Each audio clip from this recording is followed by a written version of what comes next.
selamat pagi Happy Sword Family. Pagi ini renungan saya judulnya Gada dan Tongkatku. Pernahkah saudara mengalami peristiwa yang tidak sangat mengenakan buat saudara? Pernahkah saudara merasa setiap apa yang saudara perbuat sepertinya saudara sudah berusaha yang terbaik, bahkan menjadi orang baik, untuk bisa mungkin diterima di kalangan atau di komunitas orang. Atau karena kita tahu kebenaran, kita pengen nih hidup benar, menjadi orang yang baik juga gitu kan. Tetapi ketika kita mengalami itu semua, orang masih banyak yang gak suka, itu ujian. Nah, seperti misalnya Anda dibikin terpojok, Anda dibikin menjadi bermasalah, Anda difitnah. Apa yang akan saudara lakukan?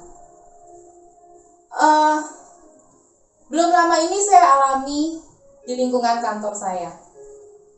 Satu rekan saya, dia sebenarnya karakternya baik, kelihatan dari luar dia baik. Untuk bicara dia punya kosakata yang baik, tutur katanya baik. Tetapi di belakang saya, di belakang kata-kata baiknya dia itu selalu menjatuhkan rekan-rekan yang lain. Dan saya merasa sepertinya dari sekian banyak rekan, dia itu paling gak suka sama saya. Nah, sampai sekali waktu Tuhan izinkan beberapa orang itu menyampaikan kepada saya. Awalnya saya cuma merasa, tapi saya coba membuang, itu hanya perasaan saya aja. Saya gak boleh jatuh dalam perasaan yang membuat saya menjadi berdosa di mata Tuhan.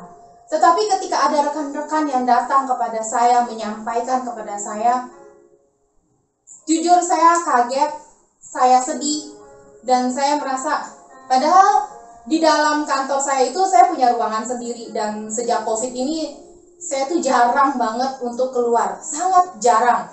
Saya nggak pernah, maksudnya kayak dulu lagi berkumpul-kumpul karena memang tidak diperbolehkan gitu kan. Jadi saya benar-benar hanya di dalam ruangan saja. Ketika memang ada perlu untuk pekerjaan, saya dan rekan saya yang satu ruangan dengan saya, kita baru keluar. Nah, masalahnya, karena yang nggak suka sama saya ini kan beda divisi dengan saya. Beda pekerjaan jauh, maksudnya bertolak belakang dengan yang saya lakukan. Karena saya kan finance accounting. Jadi kalau dia tuh bagiannya beda lagi.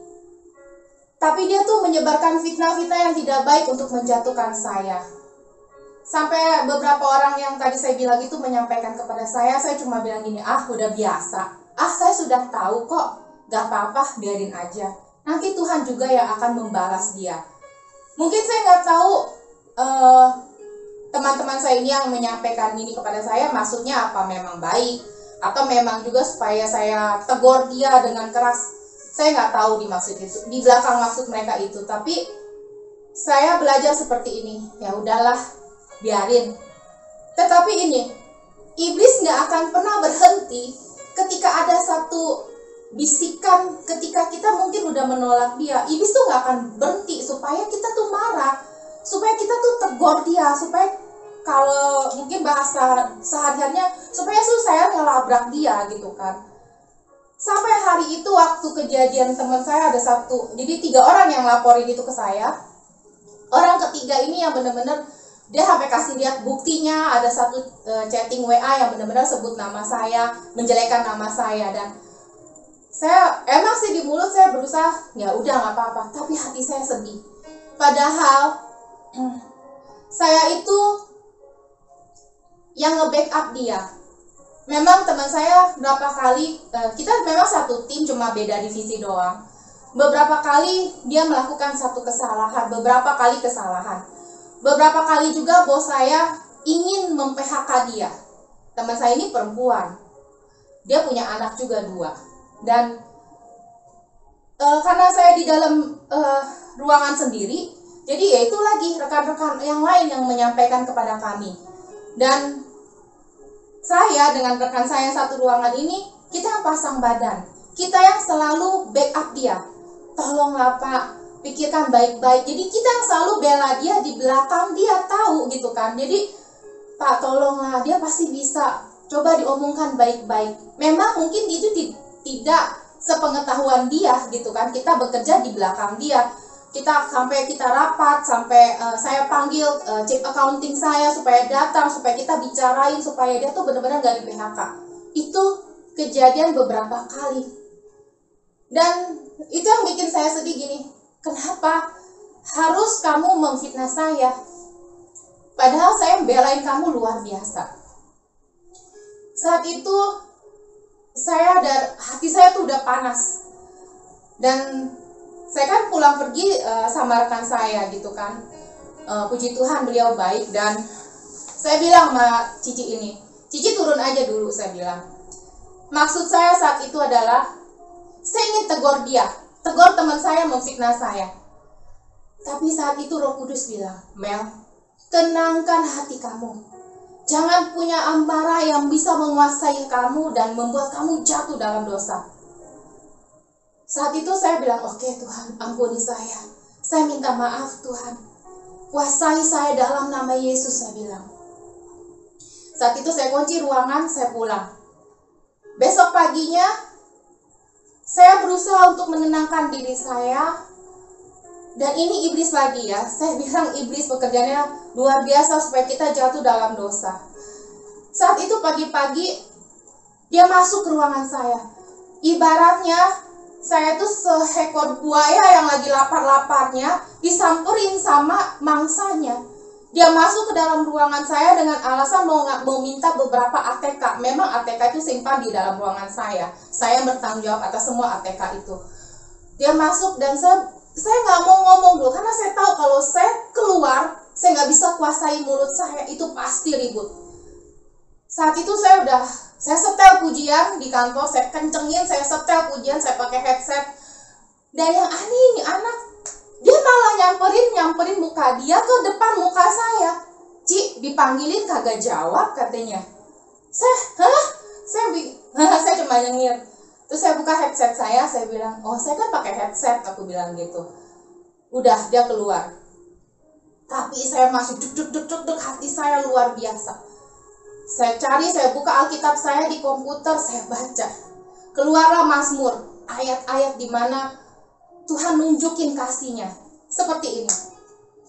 Mazmur 23 ayat 4b. Sebab engkau besertaku, gadamu dan tongkatmu, itulah yang menghibur aku. Mazmur 35 ayat 7. Karena tanpa alasan mereka memasang jaring terhadap aku, tanpa alasan mereka menggali pelubang untuk nyawaku. Mazmur 35 ayat 12. Mereka membalas kebaikanku dengan kejahatan, perasaan bulus mencekam aku. Tetapi saudara, ini yang saya pegang. Mazmur 9 ayat 5a. Sebab engkau membela perkaraku dan hakku. Singkat cerita, hari berganti hari, Tuhan nunjukin kalau Tuhan membela hambanya. Seketika itu, hari apa saya lupa, pokoknya jelang 2-3 hari kemudian setelah kasus itu, saya puji Tuhan, saya menang, saya nggak labrak dia, saya bisa kuasai diri saya bisa mengekang mulut saya, supaya nggak keluar semua kata-kata yang tidak baik dari mulut saya. Saat itu dia dipanggil sama bos saya. Dipanggil dan Tuhan menunjukkan. Ini hebatnya Tuhan. Tuhan menunjukkan. Tuhan itu membela hambanya. Bos saya saat itu marah besar dengan dia. Ternyata ada banyak pekerjaan dari tahun 2018 yang banyak salah. Banyak hal-hal yang dia nggak kerjakan. Banyak hal-hal yang nggak semua terpending sama dia. Padahal kalau dipikir dia kerjanya lebih rajin daripada saya. Datang lebih pagi daripada saya. Pulang lebih sore daripada saya. Lagi zaman-zamannya COVID kita masih bergantian masuk. Dia setiap hari masuk padahal baru punya bayi. Teman saya yang di atas, satu rekan perempuan saya juga turun cepet-cepet. Dan emang akhirnya bos saya amprokin dengan teman saya yang di atas ini. Teman saya yang di atas cerita sama saya, dibuka semua. Saat itu saya masih nggak ngeh. Hari kedua terus tuh kayak dia lagi diobok-obok gitu kan. Sampai setiap hari sampai proyek manajer saya datang, beberapa orang datang ke ruangan saya dan mereka bilang itu nangis terus katanya gitu kan. karena ditegur terus, karena ada kesalahan terus katanya setelah diaudit gitu kan. Waktu saya duduk, saya memang bilang gini, kasihan ya, saya bilang gitu. Tapi Tuhan bilang gini sama saya, dengar anak aku Amel, aku membela kamu. Aku tidak akan pernah membiarkan kamu sendirian. Aku tidak akan membiarkan kamu tergeletak. Aku tidak akan membiarkan kamu difitnah. Karena kamu sudah berkuasa, lidah, bibir kamu tidak keluar hal-hal dosa. Saya sampai lemes duduk di bangku kerja saya, sampai saya nangis saat itu. Saya bilang sama rekan saya yang satu ruangan, hebat ya Ci. Saya ngomong, Tuhan ngomong nih seperti ini sama saya. Terus rekan saya bilang, wah hebat banget Tuhan. Puji Tuhan, Cici yang di satu ruangan sama saya itu juga anak Tuhan gitu kan. Dan di situ saya lihat. Tapi karena saya penuh belas kasih, akhirnya ada beberapa bos saya juga ada bilang, apa perlu saya panggil si Amel untuk bantu kerjaan kamu, katanya gitu kan. Akhirnya saya bilang sama rekan saya yang di atas, saya nggak mau, saya bukan tipe orang yang caper, cari perhatian sama bos. Saya kalau mau masuk ke ruangan bos saya ngomong, oke Pak, saya bantu, saya handle, saya bisa pegang semua. Tapi saya nggak mau. Saya ketemu sama teman saya yang di atas, saya cuma nanya gini, apa yang saya bisa bantu untuk backup dia, supaya dia nggak dicecer terus-terusan. Teman saya yang di atas bilang, oke nih tolong kerjain 1 tahun pekerjaan ini, tahun 2018 semua. Saya ambil semua data dia, dan data itu bertumpuk-tumpuk banyaknya. Dan Tuhan hebat, saya cuma kerjain itu 2 hari. Teman saya di atas sampai bilang, gila, lu bisa kerjain 2 hari. Dia ngerjain berapa lama nggak selesai-selesai. Saya bilang, Tuhan yang hebat. Saya bilang, padahal kita benar-benar pekerjaan mereka dengan saya itu jauh, berlatar belakang sangat jauh. Tapi saudara ingat, ini yang saya mau bagi bahwa ketika kita hidup melekat dengan Tuhan, kita hidup benar di hadapan Tuhan, maka Tuhan akan berperkara atas hidup saudara dan hidup saya. Apa yang saya selalu bagikan, saya nggak mau ngambil dari renungan orang, saya nggak mau mencontek dari orang, tapi saya mau ambil dari setiap apa yang Tuhan lakukan dalam hidup saya, dalam keseharian saya. Karena apa? Ya karena ada Tuhan dalam hidup saya. Karena saya alami setiap mujizat Tuhan itu bersama-sama dengan saya. Ingat, Tuhan juga bilang begini di Ulangan 31 ayat 6. Kuatkan dan teguhkanlah hatimu, janganlah takut dan jangan gemetar karena mereka. Sebab Tuhan Allahmu, dialah yang berjalan menyertai engkau. Ia tidak akan membiarkan engkau dan tidak akan meninggalkan engkau. Balik lagi ke Mazmur 46 ayat 2. Allah itu bagi kita tempat perlindungan dan kekuatan, sebagai penolong dalam kesesakan sangat terbukti. Demikian renungan saya pagi ini saudara. Biarlah ini juga boleh membawa dampak, boleh membawa satu motivasi. Kekang mulut kita, kuasai segala hal yang ada di dalam hati kita. Kita punya kuasa atas segala hal yang iblis ingin lakukan kepada kita. Karena apa? Ketika kita terima Tuhan sebagai juru selamat dalam hidup kita, kita diberikan kuasa, maka kita berkuasa untuk menghancurkan musuh-musuh tersebut. Lawan kita iblis, saudara. Mari kita berdoa. Tuhan, terima kasih untuk renungan pagi ini. Biarlah Tuhan lewat apa yang sudah hamba alami, ini boleh menjadi satu kebangkitan iman untuk setiap mereka yang mendengar. Boleh mereka termotivasi, mereka boleh sadar kalau mereka punya iman dan kuasa yang sama yang Kau berikan kepada kami, karena hidup kami melekat kepada Engkau. Terima kasih Tuhan, Kau selalu menjagai kami. Terima kasih Tuhan, Kau menjadikan kami biji mata-Mu. Tidak ada satu orang pun yang dapat mencolok mata-Mu Bapa. Demikianlah kami sangat berharga di mata Engkau Tuhan. Terima kasih Yesus. Kami sudah berdoa dan mengucap syukur. Haleluya. Amin. Ayat penutup pagi ini di Zakaria 2 ayat 8.